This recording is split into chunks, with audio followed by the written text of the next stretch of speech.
Baiklah, hari ini kita akan belajar subtema 4, mengenal pertumbuhan dan perkembangan tumbuhan.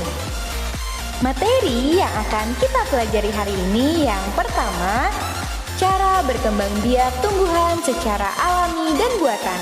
Yang kedua, kerajinan mozaik. Yang ketiga, operasi pembagian. Oke, kali ini kita akan membahas tentang cara berkembang biak tumbuhan secara alami dan buatan. Siapa yang di rumahnya punya tumbuhan? Nah, ternyata tumbuhan itu berkembang biak dengan dua cara. Yang pertama yaitu secara vegetatif atau secara tidak kawin dan secara generatif atau secara kawin. Untuk perkembangbiakan secara vegetatif ternyata dibagi menjadi dua, yaitu vegetatif alami dan vegetatif buatan. Yuk kita simak peta konsep yang sudah Miss Gia buat. Di sini ada perkembangan vegetatif alami. Nah, ternyata ada beberapa cara tumbuhan yang melakukan perkembangbiakan secara vegetatif alami.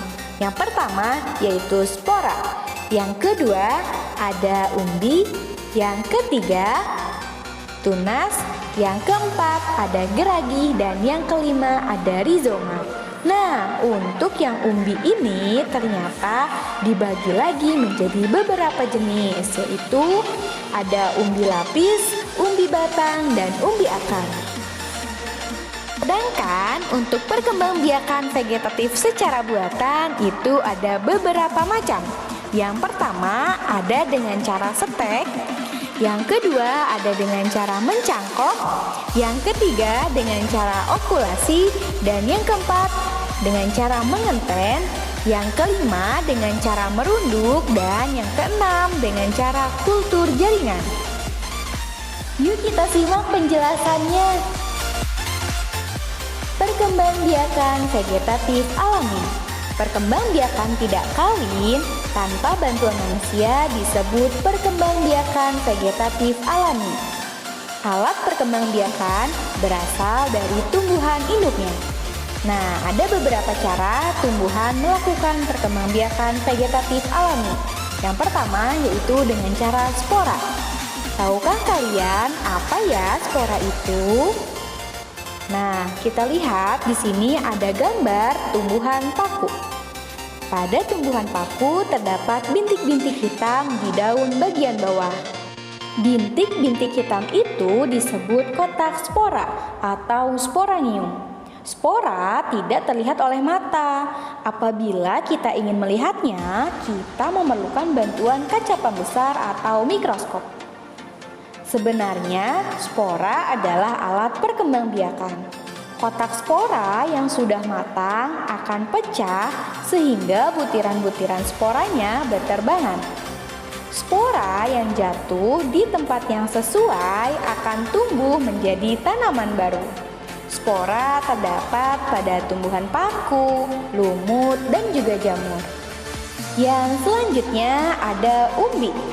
Umbi adalah bagian tanaman yang menggembung dan tertanam di dalam tanah. Beberapa tanaman yang mempunyai umbi, contohnya yaitu kentang, wortel, dan bawang merah. Sebenarnya, umbi adalah cadangan makanan bagi tumbuhan. Umbi dapat berfungsi sebagai alat perkembangbiakan. Nah, jenis umbi ada 3. Yang pertama yaitu umbi lapis. Nah, contohnya umbi lapis itu adalah bawang merah. Bawang merah memiliki bentuk berlapis-lapis, menggelembung, berair, dan memiliki sisik-sisik daun. Umbi yang berlapis-lapis itu di bagian bawahnya tumbuh akar. Jika umbi itu ditanam, akan tumbuh tunas dan kemudian tumbuh menjadi tumbuhan baru. Umbi yang demikian disebut umbi lapis. Bentuk bawang bombay dan bawang putih sama dengan bawang merah. Tumbuhan tersebut merupakan umbi yang berlapis-lapis. Di tengah umbi yang berlapis-lapis tumbuhlah tunas. Bagian yang berlapis-lapis adalah daun dengan 1 atau 2 kuncup ketiak. Pada bagian bawah batang tumbuh akar serabut. Jika umbi tersebut ditanam, akan tumbuh tumbuhan baru. Yang kedua, yaitu umbi batang. Siapa yang pernah makan kentang? Nah, kalian tahu tidak? Ternyata bagian kentang yang dapat dimakan merupakan bagian batang. Bagian batang tersebut berisi cadangan makanan. Batang tersebut menjadi besar dan berisi. Oleh karena itu, bagian batang tersebut disebut umbi batang. Pada permukaan umbi kentang terdapat mata tunas. Mata tunas akan jelas terlihat jika kentang tua yang disimpan beberapa hari di tempat lembab. Tumbuhan kentang baru akan tumbuh jika kita menanam umbi kentang tersebut. Tumbuhan tersebut tumbuh dari mata tunas yang terdapat pada umbi. Yang ketiga yaitu umbi akar. Umbi akar adalah akar yang membesar dan berisi cadangan makanan. Jika umbi itu ditanam bersama dengan pangkal batang, maka akan tumbuh tunas. Contohnya apa ya? Contohnya yaitu tanaman yang mempunyai umbi akar adalah tanaman dahlia, wortel, lobak, dan singkong. Pada singkong, umbi akarnya tidak dapat untuk berkembang biak karena tidak memiliki pangkal batang. Adapun umbi akar pada dahlia dan wortel dapat untuk berkembang biak karena ada tunas pada pangkal batangnya. Selanjutnya, perkembangbiakan vegetatif secara alami yang ketiga ada tunas. Tunas adalah tumbuhan anakan yang muncul di samping induknya. Contohnya apa ya? Contohnya yaitu pohon pisang, pohon bambu, dan tebu. Calon tumbuhan baru dapat muncul dari akar, batang, atau daun tanaman yang telah tua. Tunas akar terdapat pada pohon cemara dan sukun. Tunas daun terdapat pada cocor bebek. Tunas batang terdapat pada pohon pisang. Tunas yang tidak tumbuh pada batang disebut tunas adventif. Geragi atau stolon. Apa itu geragi? Geragi atau stolon adalah batang yang menjalar di permukaan tanah. Pada batang tumbuhan jenis ini dapat tumbuh akar dan tunas baru. Tumbuhan baru akan tumbuh jika batang itu dipisahkan dan ditanam di tempat lain. Contohnya apa ya? Contohnya yaitu ada rumput teki, rumput gajah, stroberi, dan arbe. Yang kelima yaitu rizoma. Apa ya rizoma? Rizoma adalah akar tinggal atau akar tongkat. Sebenarnya, rizoma adalah batang yang menjalar di bawah tanah. Rizoma ternyata terdapat pada tanaman kunyit, lengkuas, jahe, temulawak, dan kencur. Jika kita perhatikan, sekerat lengkuas atau jahe mempunyai ruas-ruas batang yang disebut rizoma. Jika ditanam, ruas-ruas itu tumbuh menjadi tanaman baru. Nah, kali ini kita akan membahas tentang perkembangbiakan vegetatif buatan. Perkembangbiakan vegetatif buatan terjadi dengan bantuan manusia. Perkembangbiakan vegetatif buatan bertujuan untuk menghasilkan kualitas tumbuhan baru yang baik, tahan terhadap penyakit, dan menghasilkan buah yang lebih cepat serta lebih banyak. Nah, ternyata ada beberapa caranya loh, yuk kita simak. Yang pertama yaitu dengan cara setek. Apa ya setek? Setek adalah menanam bagian tumbuhan yang dipotong. Misalnya, potongan batang, tangkai, daun, atau pucuk. Contoh tanaman yang dapat disetek batang adalah singkong dan tebu. Caranya, batang tebu atau singkong yang ada ruasnya dipotong. Bagian pangkal potongan itu kemudian ditancapkan ke tanah. Pada bunga mawar atau bunga sepatu, bagian yang disetek adalah tangkainya. Bagaimana caranya? Caranya, tangkai dipotong secara menyerong, kemudian ditancapkan pada tanah yang subur. Nah, adapun penyetekan daun dilakukan pada tanaman cocor bebek. Bagaimana ya caranya? Caranya, daun cocor bebek dipotong-potong, kemudian dibenamkan ke dalam tanah. Setelah beberapa hari, pada daun-daun itu akan tumbuh akar. Adapun setek pucuk. Setek pucuk dapat dilakukan pada tanaman teh. Mencangkok. Pernahkah kalian melihat pohon yang dicangkok? Ternyata pencangkokan hanya dapat dilakukan pada tumbuhan berbiji belah atau dikotil. Contohnya apa ya? Contohnya yaitu jambu, jeruk, dan mangga. Bagaimana ya cara mencangkok? Cara mencangkok yang pertama, kalian harus membersihkan batang pohon dari kulit dan kambium secara melingkar. Panjang kulit yang dibersihkan kira-kira 5 cm. Batang yang sudah tidak berkulit dan tidak berkambium ditutup dengan tanah subur dan dibungkus plastik atau sabut kelapa. Langkah selanjutnya, cangkokan disirami secara teratur setiap hari.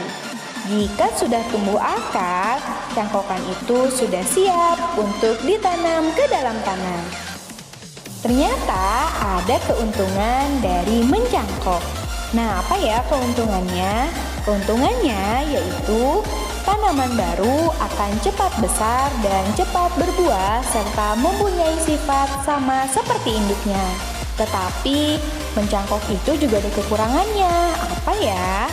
Kekurangannya yaitu hasil cangkokan memiliki akar yang kurang kuat. Akar yang terbentuk adalah akar serabut. Oleh karena itu, ketika sudah dewasa, tumbuhan ini harus sedikit ditopang. Yang ketiga yaitu okulasi. Okulasi atau menempel adalah menggabungkan mata tunas suatu tumbuhan pada batang tumbuhan lain. Okulasi mempunyai tujuan menggabungkan sifat-sifat tumbuhan yang baik dari dua tumbuhan yang sejenis. Contohnya apa ya? Contohnya di sini ada pohon mangga berakar dan berbatang kuat, tapi rasa buahnya asam. Diokulasi dengan pohon mangga berakar dan berbatang lemah, tetapi rasa buahnya manis. Agar diperoleh mangga berakar dan berbatang kuat serta berbuah manis, maka digunakanlah cara okulasi. Yang keempat yaitu mengenten. Apa itu mengenten? Mengenten atau menyambung merupakan perkembangbiakan tumbuhan dengan cara menggabungkan dua tanaman yang sejenis. Mengenten bertujuan untuk memperoleh tanaman baru dengan sifat-sifat yang lebih baik. Contohnya, tanaman tidak sejenis dengan tanaman tidak sejenis. Misalnya, tanaman tomat sering berbuah, tetapi umurnya singkat. Adapun tanaman tengkorak jarang berbuah, tapi umurnya panjang. Nah, dengan menyambung batang tomat dengan batang tengkorak, diharapkan memperoleh tanaman tomat yang berumur lebih panjang dan sering berbuah. Kedua batang yang disambung harus mempunyai ukuran sama besar. Yang kelima, yaitu merunduk. Merunduk merupakan perkembangbiakan yang dilakukan dengan cara menyentuhkan ranting atau cabang pada tanah, kemudian menimbunnya. Pada batang yang ditimbun diharapkan menghasilkan akar. Nah, setelah tumbuh akar, bagian yang tertimbun itu dapat dipisahkan dari induknya. Contoh tumbuhan yang dapat dikembangbiakan dengan cara merunduk, diantaranya ada tebu, apel, dan anyelir. Yang keenam, yaitu kultur jaringan. Apa itu kultur jaringan? Kultur jaringan adalah menanam jaringan suatu tumbuhan pada media atau tempat tanam dan ruangan khusus. Perkembangbiakan dengan cara ini membutuhkan banyak biaya karena media tanam dilengkapi dengan makanan yang dibutuhkan tumbuhan dan hormon. Ruangan tempat mengultur jaringan juga harus bebas dari kuman. Biasanya digunakan ruangan laboratorium yang sebelumnya disterilkan atau bebas kuman dengan menggunakan sinar ultraviolet. Dengan kultur jaringan ini diharapkan akan tumbuh tanaman baru yang mempunyai sifat-sifat lebih baik daripada tanaman sebelumnya. Nah, kali ini kita akan membahas tentang perkembangbiakan generatif. Apa itu perkembangbiakan generatif? Perkembangbiakan generatif atau perkembangbiakan dengan cara kawin. Alat perkembangbiakan generatif pada tumbuhan yaitu berupa bunga. Bunga lengkap terdiri atas kelopak, mahkota, benang sari, dan putik. Jika salah satu bagian bunga tidak ada, dinamakan bunga tidak lengkap.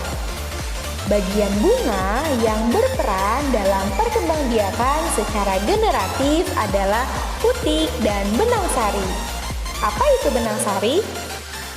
Benang sari terdiri atas tangkai sari dan kepala sari.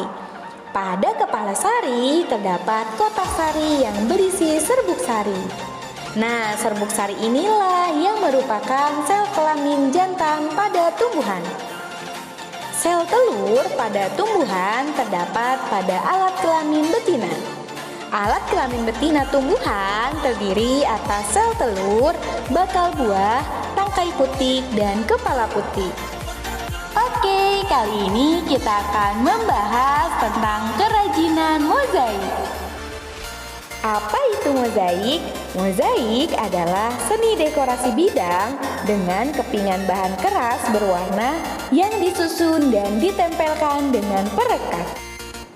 Mozaik juga dapat didefinisikan sebagai pembuatan karya seni rupa 2 atau 3 dimensi dengan menggunakan material yang dipotong-potong atau sudah berbentuk potongan dan disusun dengan ditempelkan pada bidang datar dengan cara dilem.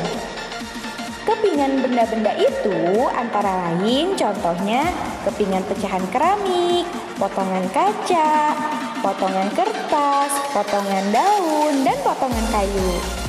Baiklah, kali ini kita akan membahas tentang operasi pembagian. Teman-teman tahu tidak, kalau pembagian itu merupakan kebalikan dari perkalian? Yuk kita simak contohnya. Di sini Miss Gea punya contoh 2 dikali 3 sama dengan 6. Nah, karena pembagian itu adalah kebalikan dari perkalian, berarti 6 dibagi 2 sama dengan 3. Atau 6 dibagi 3 sama dengan 2. Jadi, bisa kita tukar posisinya ya, karena pembagian itu adalah kebalikan dari perkalian. Yuk kita coba hitung. Di sini ada soal 6 dibagi 2. Berarti, nah teman-teman, ternyata pembagian juga dapat disebut sebagai pengurangan berulang. Yuk kita coba hitung 6 dibagi 2. 6 dibagi 2 berarti kita akan coba kurangi atau dengan cara pengurangan berulang sampai hasilnya 0. Jadi kita coba 6 dikurang 2 sama dengan 4. Nah, ini adalah pengurangan ke 1. Kita coba kurangi lagi ya. 4 dikurang 2 sama dengan 2. Ini adalah pengurangan kedua. Kita akan mengurangi sampai hasilnya 0 ya. Kita kurangi lagi. 2 dikurang 2 sama dengan 0. Nah, ini adalah pengurangan ketiga. Nah, karena hasilnya sudah 0, maka kita hitung ada berapa kali pengurangan. Pengurangan ke-1, kedua, ketiga. Jadi totalnya ada 3 kali pengurangan. Nah, jika kita tulis, maka 6 dibagi 2 sama dengan 6 dikurang 2, dikurang 2, dikurang 2 sama dengan 0. Nah, 6 dibagi 2 itu ada 3 kali pengurangan. Jadi jawabannya 6 dibagi 2 sama dengan 3.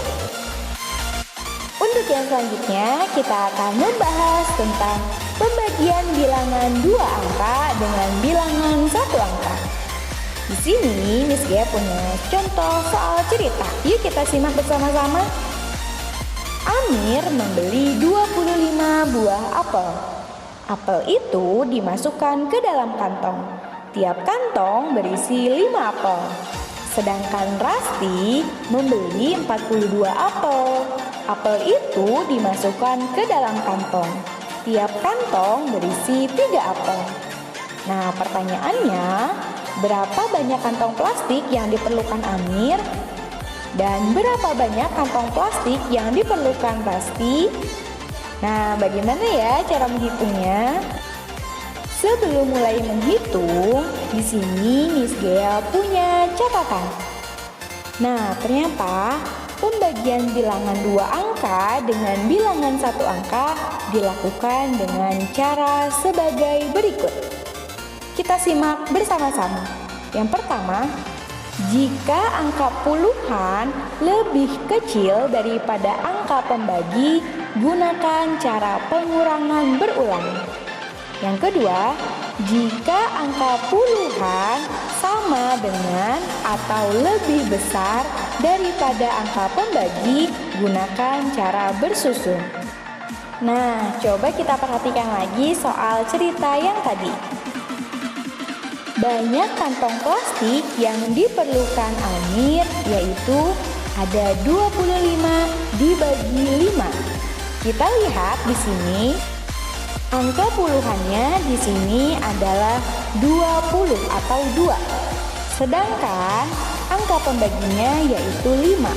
Jadi 2 itu lebih kecil daripada 5. Karena angka puluhannya lebih kecil daripada angka pembagi, maka kita akan menyelesaikannya dengan cara pengurangan berulang. Caranya yaitu kita akan coba kurangi sampai hasilnya 0. Yuk kita coba hitung. 25 dibagi 5 berarti kita akan coba menghitung pengurangan berulang 25 dikurang 5 sampai hasilnya 0.